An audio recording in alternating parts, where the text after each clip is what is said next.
Good evening, interweb freaks. It's Bobby at 5-Star Auto. So I'm going back to the felt pad thing. For all you guys out there with your opinions, this car behind me came in as a no start, blank screen. Everything was black, wouldn't start. Turn the key.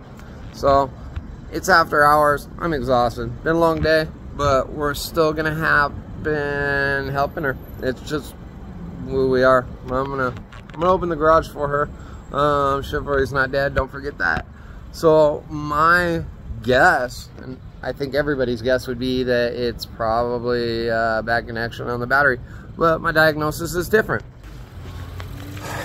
So back to the felt pad.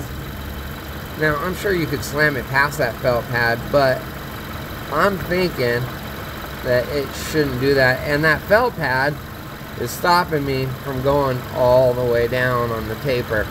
Remember, they're tapered. So what I'm going to do, remove felt pad. It's got these little, you can see the tab sticking off of it, which is hitting the tab and not letting me. So that felt pad is going to give me that little bit of clearance, which is going to make connection, and she won't get stuck again. So, I'm telling you, just chug them.